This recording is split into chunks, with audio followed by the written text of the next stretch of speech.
Hey, what's up guys? So today we're gonna get a whole lot of Supra work done. I'm gonna start off with installing this AC HVAC system into the car first, and then we're gonna lay out some panels, probably do some interior stuff. We'll see where we go from there, but let's get started. It's gonna be a very hot day, but yeah, I don't wanna get too sunburned, so I'll keep protected. I know some of you guys were concerned last time. Oh yeah, I definitely gotta clean it just a little bit. I haven't wiped anything down. Some of the interior is a little bit clean, but you can still see that there's like a lot of little dirt spots everywhere from the last time I washed it. And also, by the way, Supra definitely needs a wash. Look at that. Oh, poor thing.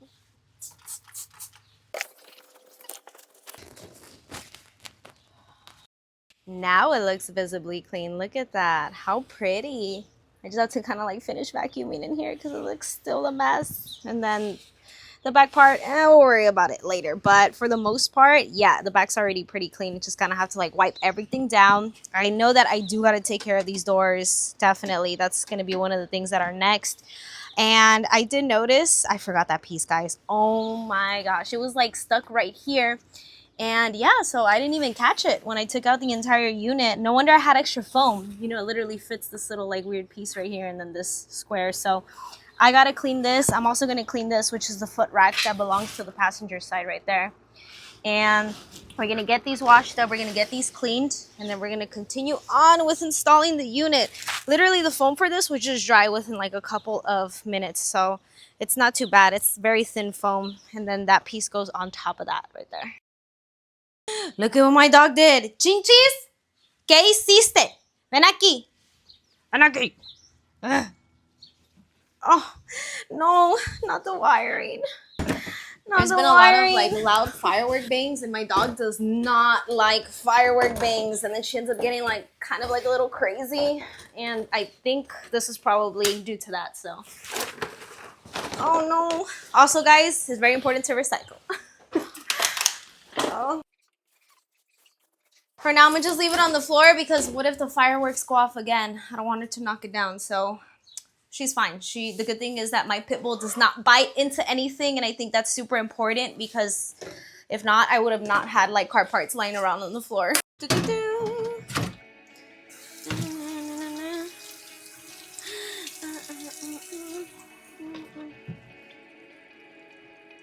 I'm not sitting.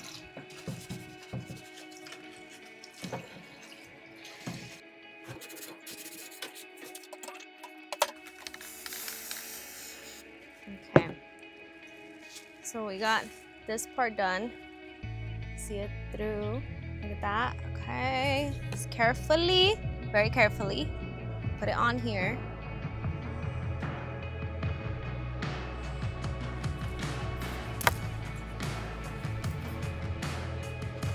It's good to just kind of like press it lightly in case we have to like move it around like on this side.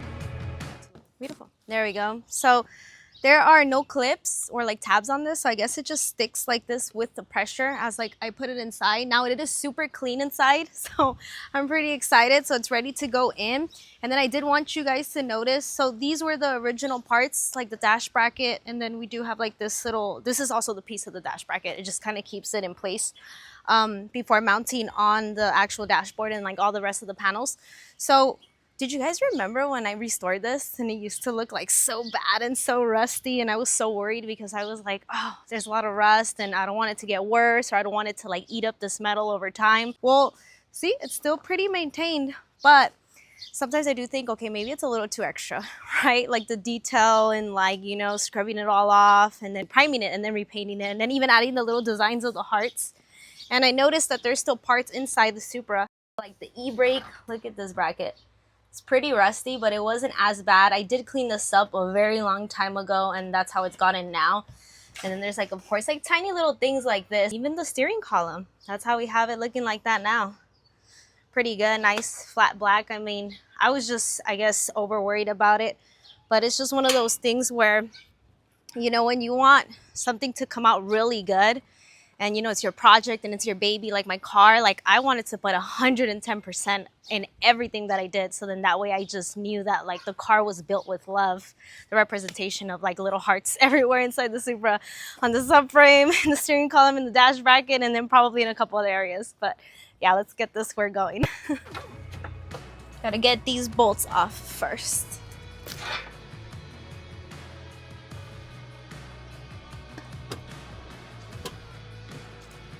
We got it in. We're getting it in.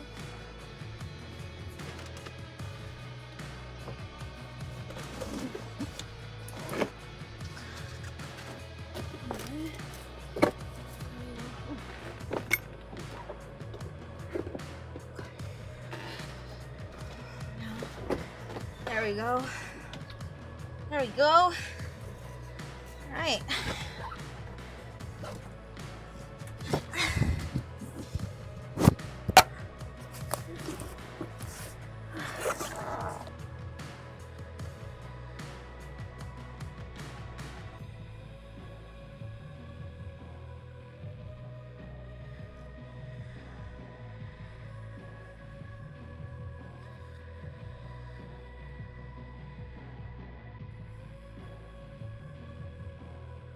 Okay, I wanted to make sure that those line up right there, and they do. So look at that. That looks good. Well, that's for the throttler cable, but for the other side, that looks good too. I just have to make sure that I bolted through the bottom. It's just not seating well. And also, I think it's because of the tabs in the back. I think there's tabs. I didn't see any, but it feels like something has to go into like some indents along the firewall or along this whole base right here. So I'm not sure. And then also the holes at the bottom are not seating well with like the holes where it's supposed to be threaded into. And then I think these are also the bolts.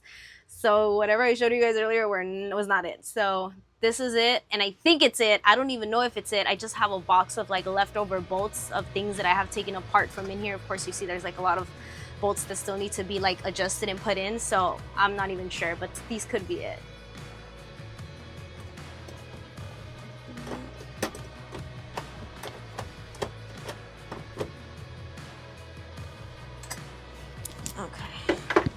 Okay, let's try this another way. Okay, so these bolts are also not it. They have to be longer. I'm over here double checking this bolt. I don't even know if it's the right size, which I should probably double check, but I'm pretty sure. I'm pretty sure because the other bolt that I measured earlier, which was shorter, literally has like the same size thread pitch. I just didn't even test it. I have a thread tester, so which helps a lot. So I checked these, none of these are gonna work. I checked this, none of these are gonna work.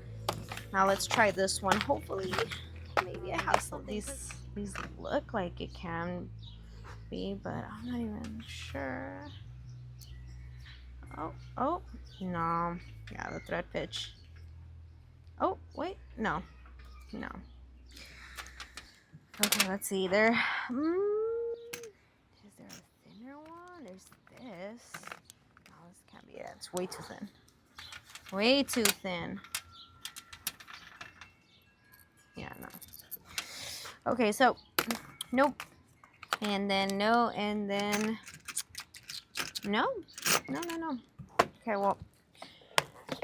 Okay, so I just did that one bolt over there on that side right here. And then the rest of these two holes, like for this side, and then for that side over there, right there at the corner. So they are lined up, but I am going to just work on bolting everything else together.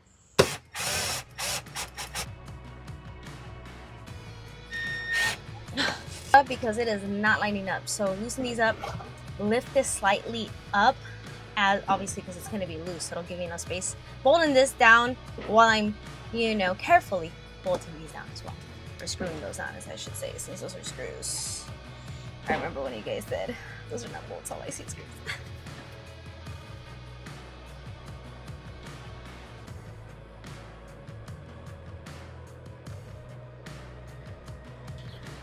I'm gonna really try it like that. There we go. So it's nicely lined up.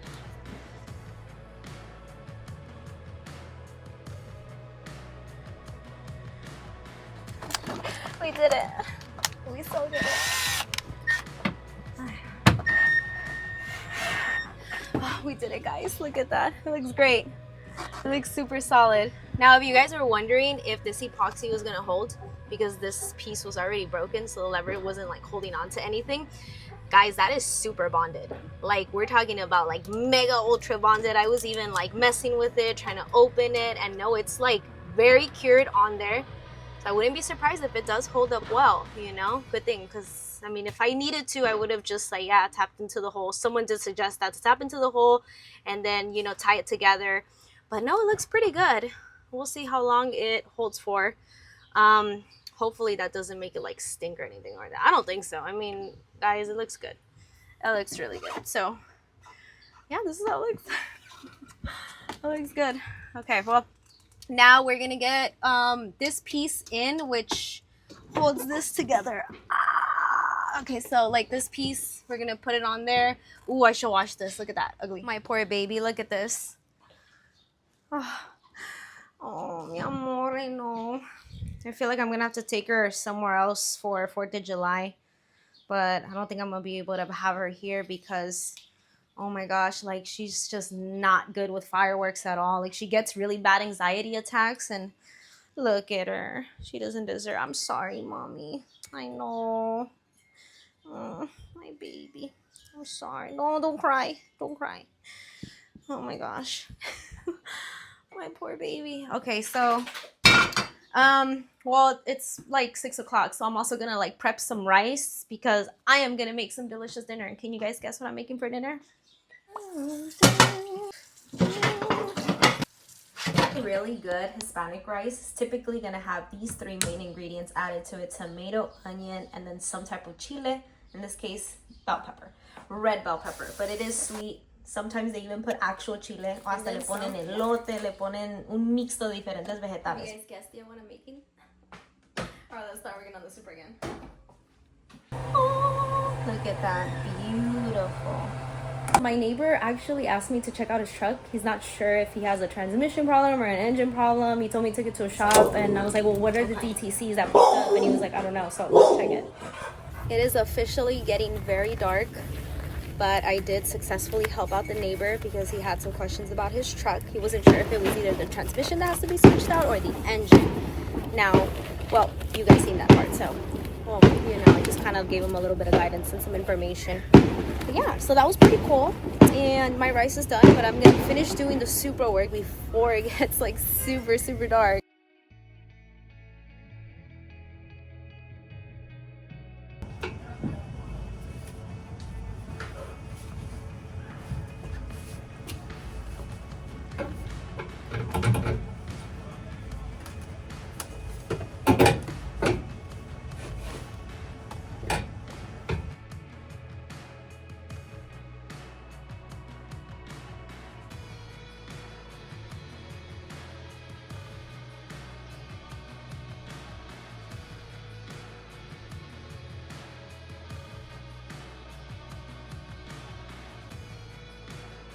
I've successfully bolted down that. We just need these 2 nuts left, and then there's a bolt right here at the bottom. Well, that two bolts right here. I'm getting confused. Oh, I have 1 bolt missing right there, which I gotta get that right now. And then we have like the 2 nuts on that side. So yeah, here we have it. It's looking pretty good. Now, oh, I did really want to finish this, but I prefer to just stop here because I gotta finish cooking dinner before it turns like completely night. Gotta finish cooking dinner, so I'm gonna stop here. Tomorrow morning, gonna finish this. I know, we gotta get on track with the Supra. I definitely want to see it running very soon, so you know, I know that that's based off of how much effort I'm putting into getting this car complete. I know that, but bear with me, guys.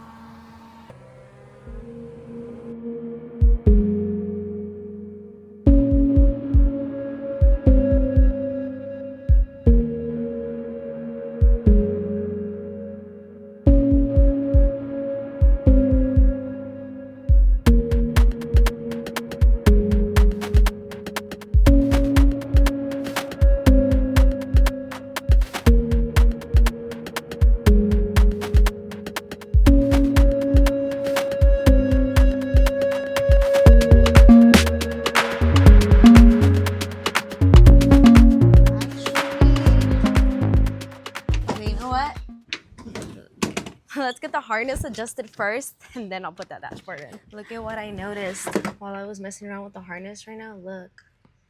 Oh, it is broken, but look at the length of it. You see how it's like almost exact to each other? So I can definitely repair this without having to like extend the wire. And the way I'm gonna do it is with these. It's a solder fix. They definitely have a size for that too, for a very, very, very small wire. I don't know what that is. That looks like a 20 gauge wire for sure. But yeah, like those white ones right there, this would work. So this is actually what I'm gonna use to pair this back up together. All right, let's see. So I'm gonna start adjusting this here. Oh guys, it's already a very hot day. And we're gonna adjust. It's super hot. Okay. Adjust this here.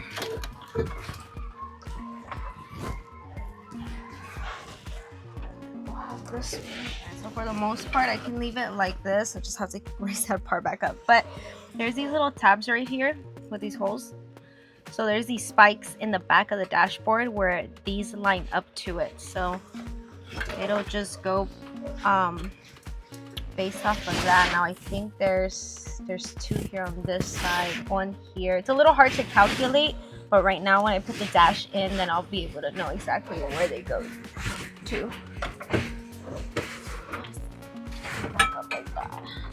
Also wanted to show you guys that I fixed that damaged wire. Let's see, where is it at? It is, no, it's a black connector. Let's see, where did it go? Is it, there was a lot of fluff around it. Where did it go? I know I'm close. Oh, it's right here. Look at it. Look at that. Zoom in. Look at that. Yep, that looks pretty good. That's a really good connection there. This is gonna definitely last a long time, and I won't have to like really worry about like this ever coming loose. These connectors are actually pretty good for like these small fixes like this. But I think when it comes down to actually doing like an entire harness, and you know you have to do a lot of crimping and stuff, then yeah, maybe do some like solid crimps in that case. But for things like that, that's exactly why I have that box for. So I'm so grateful for that collaboration too, because it helps me and it gets me one step closer to getting the build done.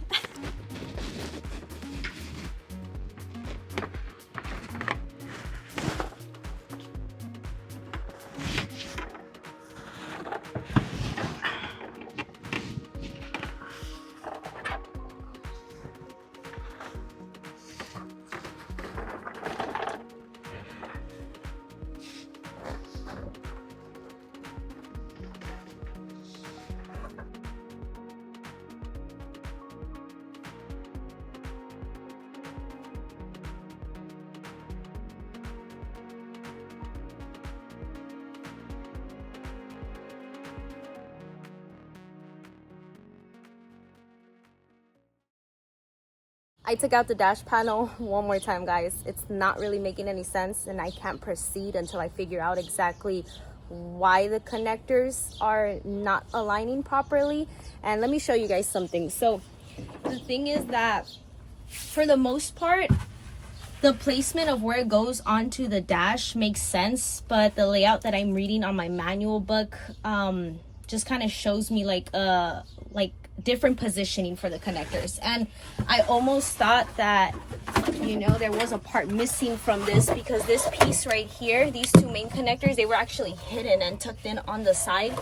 And I do remember that when I bought this car and the previous owner was going through the harnesses that he had bought for it, he had actually purchased another instrument panel harness, because he mentioned that that one was either chopped up or that it just needed a new one. He got it reviewed by like his friend, so he bought a new one, and I'm that's what I have to make sure. So I really have to double check that everything is lining up properly. So far it looks the same. Like I said, I was just kind of confused on that part right there, but now what I have to do is I have to carefully go through the manual book and just really make sure that everything is lining up as far as like the connectors, and then just inspect that harness carefully just to make sure that it isn't damaged, because he did buy another one. So if it is, I don't even mind just like switching it out. but I need to make sure. And I'm not even sure, but of course, you know, like he knew about the body harness and he had said that was hacked up. He said that that one's damaged too. So I'm like, okay, this is gonna give me a little bit more work, but no worries, because this is just part of the car building process. It wouldn't be a full build if we don't really like go deep into like all the analytics of the wiring itself. But yeah, so now, and then also I have to like I had to actually get all these together. So like these defrosters, these little like heater ducts here, like I have to make sure that everything is already installed on this dash, and then that way it'll make it easier. But first things first, we got to do this. And yeah, so I'm actually going to conclude this video with this segment here. I got to do some more research. I've got to just make sure. I really do. So I like to like dissect everything and make sure everything's lining up with like what the manual book says. And most importantly, I got to make sure that nothing is damaged. So that's going to be my mission for today. I'm gonna see you guys in the next vlog, and then hopefully we have the entire wiring harness figured out. Okay, thank you guys so much for watching. Stay tuned for more. Bye.